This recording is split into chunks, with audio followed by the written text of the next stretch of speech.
Yeah, so welcome to Montana. Immediately after crossing the border, there's just been a lot more farmland. Yeah. I'm approaching a warm showers host. There's been a lot of deer too, actually. It's hard to pull out my phone and film them. It's kind of fun, actually. Filming with my phone like this. This is what I used to do before I had GoPro. Before I had a GoPro. Hopefully the audio is okay.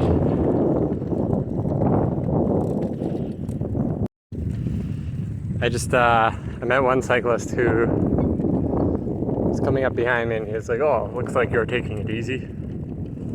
And I'm like, in what way do you mean? He's like, "Oh, you know, you got all the comforts there."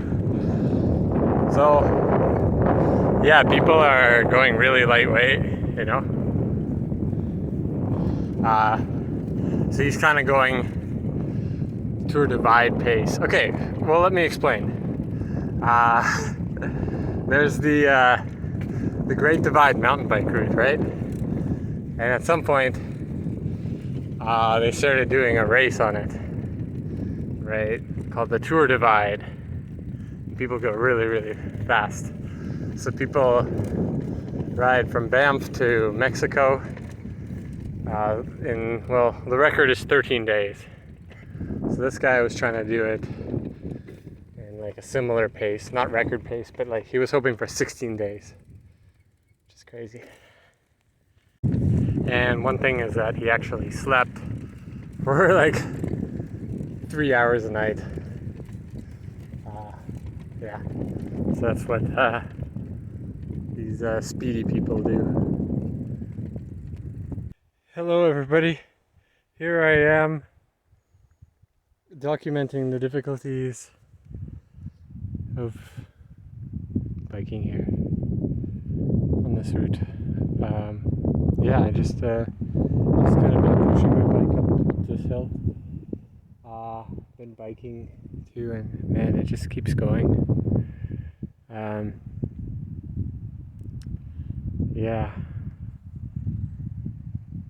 Yeah, I don't know. Honestly, I think I prefer the single track. It's actually fun. This is just kind of brutal. It's not even that. I mean, it's kind of pretty, but okay, it's nice that you're away from the road, but it's not exactly stunning.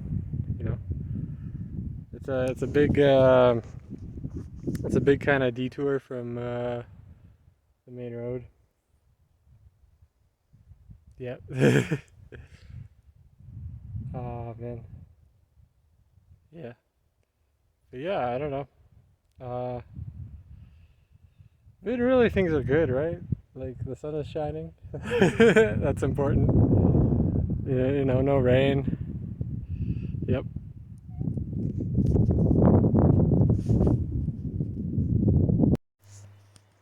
So I am kind of enjoying myself more, I think, right now. Yeah, it kind of goes.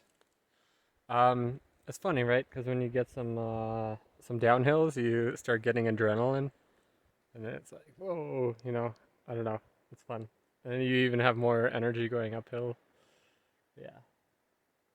No, it's all good. It's all cool, you know.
Okay, what do you guys think?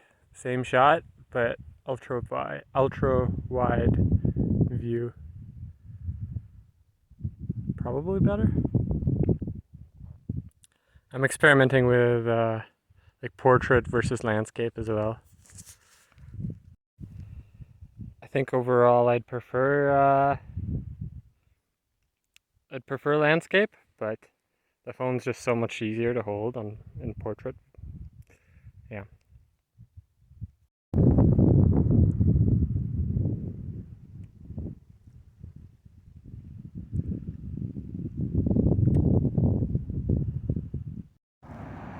Okay, so good news. It looks like my helmet and GoPro have been found. So yeah. I'll probably have it in like a week now, because it's back in Canada.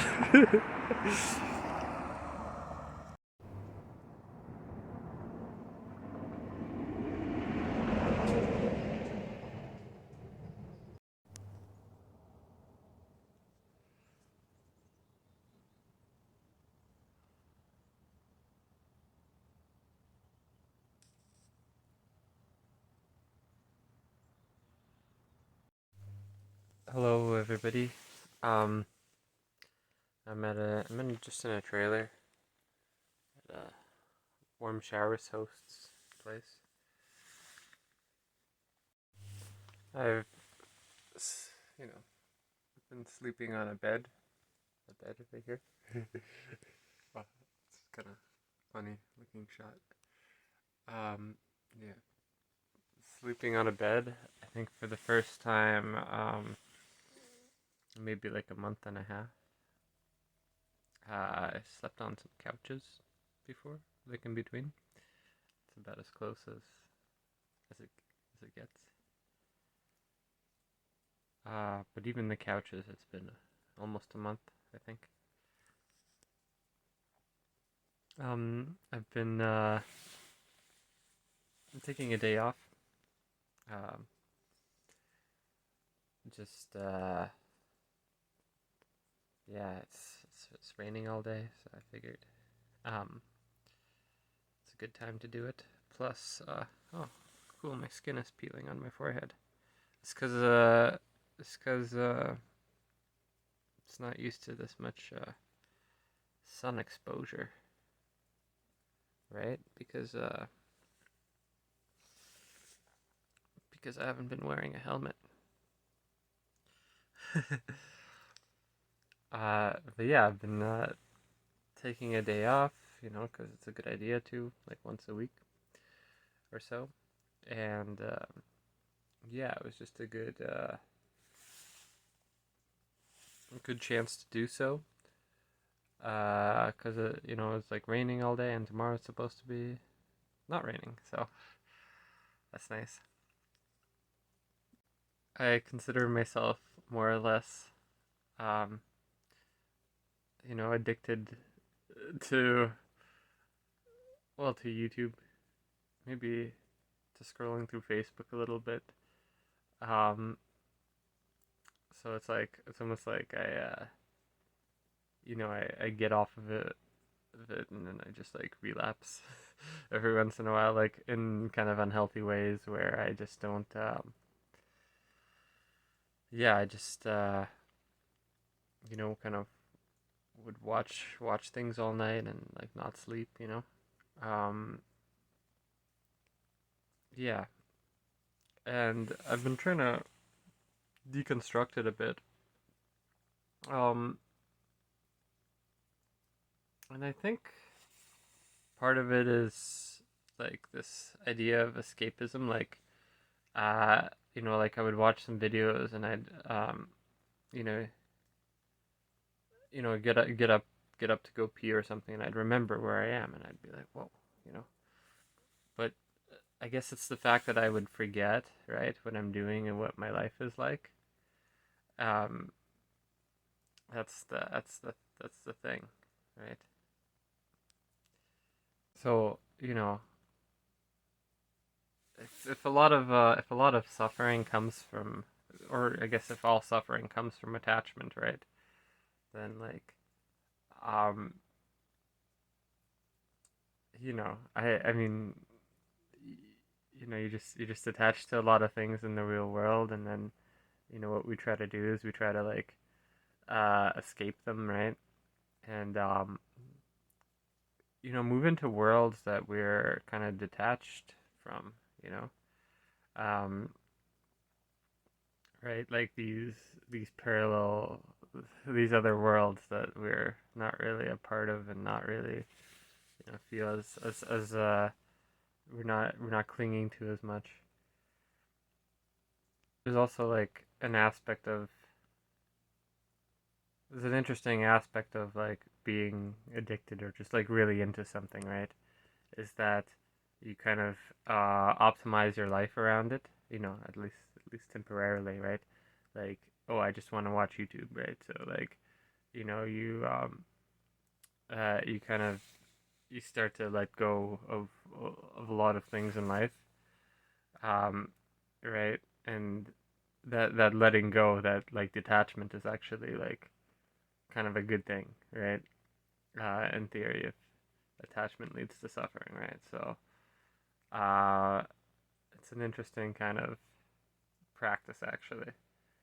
Um,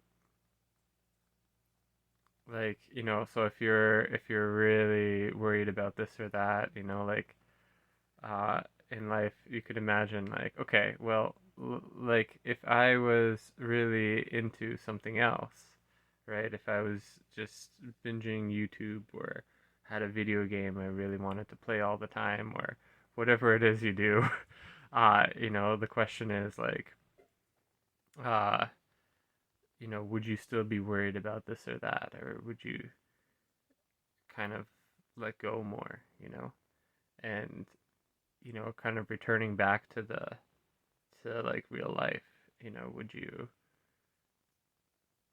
you be sad that you let go, or is it kind of a good thing? But yeah, if we want to escape, and of course it's in some ways just because um, we're suffering and like in real life, and I mean the solution, the good solution is probably not to escape, but uh, to figure out how to deal with your sources of suffering, right? Which, like I said, is it, I guess it's detachment, but particularly like you, you know what I kind of say, right? It's like um, it's all about like the like step one is really just observation of your attachments, and like paying attention to yourself and paying attention to all that. Um, yeah, and so uh, if you're looking at it like you would think about like minimalism, right? You know, you want to practice minimalism of attachment. So, minimalism doesn't mean you don't own anything. You own kind of high quality things, right? And and you're kind of boosting the quality of the things you own by owning less of them. You're decluttering, right, to boost the value of the things that are really important to you. And you could do the same with attachment, I guess.